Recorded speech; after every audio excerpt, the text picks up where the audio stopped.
16 तारीख को पंचांग के दृष्टिकोण से मंगलवार का अवसर है, 16 दिसंबर के दिन, और उस दिन द्वादशी तिथि का योग बन रहा है।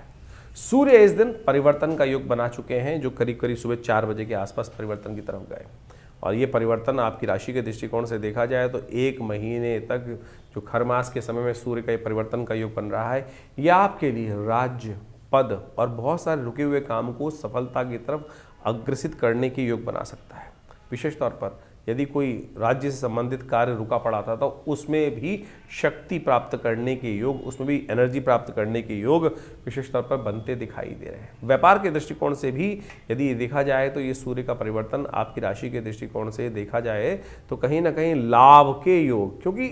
दशम भाव जो है ना, वो विशेष तौर पर वो भाव माना जाता है कि जहाँ पर विशेष तौर पर सफलता का भाव उत्पन्न होता है, सफलता दिलवाने वाला भाव माना जाता है। सूर्य इस वक्त समय देखें कि आपकी राशि के दृष्टिकोण से जो योग बना रहे हैं वो कहीं ना कहीं सफलता की तरफ आपको अग्रसित कर सकते हैं। आपके प्रतिद्वंदी भी इस समय में यदि आपने सूर्य का प्रभाव अच्छा कर लिया तो आप सत्य माने आपको कहीं ना कहीं सफलता की तरफ कुछ उनके सहयोग से, उनके कार्यों से कहीं ना कहीं आपको लाभ होने की स्थिति बनने के योग बनते दिखाई देंगे। ऐसे में कुछ खास उपाय हैं, क्योंकि सूर्य कई बार कुंडली में नेगेटिव भी होते हैं, कमजोर स्थिति में बैठे होते हैं, राहु के साथ योग बना रहे होते हैं, तो ऐसे में सूर्य के प्रभाव को ठीक करने के लिए कुछ उपाय हैं जो आपको अवश्य करने का प्रयास करना चाहिए। छोटा सा काम हम बताने का प्रयास कर रहे हैं, वो आप अवश्य कीजिएगा। गंगा जल तो हर घर में होता है, थोड़ा गंगा जल से हर रोज स्नान कर लें। गंगा जल से स्नान यदि आप कर लें, कोई भी तीर्थ जल से स्नान इस समय में करना, थोड़ा बहुत हर रोज़ अपने ऊपर आच्छादित कर देना, ओम पवित्रा पवित्रो वा सर्वावस्थांगतोपि वा यह स्मृत, तो ये यदि आप कर लें तो सत्य माने ये सूर्य का प्रभाव बहुत अच्छे से आपको पॉजिटिव होने का योग बना देगा।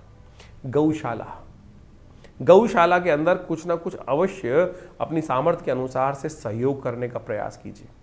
ये सूर्य आपको सफल बनाने के लिए है, और ध्यान कर लीजिएगा ये उपाय छोटा सा आपने यदि किया तो आपके लिए बहुत कल्याणकारी स्थिति उत्पन्न करने के योग दे सकता है। पिता के साथ संबंध ठीक रखने की ज़रूरत है, पिता वाले भाव में आ रहे हैं, पिता के लिए यदि साथ में है तो उनका सम्मान, उनका आशीर्वाद लेने का प्रयास करें, यदि नहीं है तो कभी कभी उनके लिए तर्पण कर दें, तो ये उनका जल इत्यादि देने का प्रयास कीजिए। अगर पिताजी आपके साथ सहयोग बना रहे हैं तो बहुत अच्छी बात है, दिवंगत हैं तो उनके लिए कभी कभी तर्पण कर दीजिए। इस समय किसी प्रकार से पिता तुल्य या पिता का साथ, पिता का आशीर्वाद आपके जो यदि मिल जाए तो आप समझें आपके लिए वारे न्यारे करने की स्थिति उत्पन्न हो सकती है।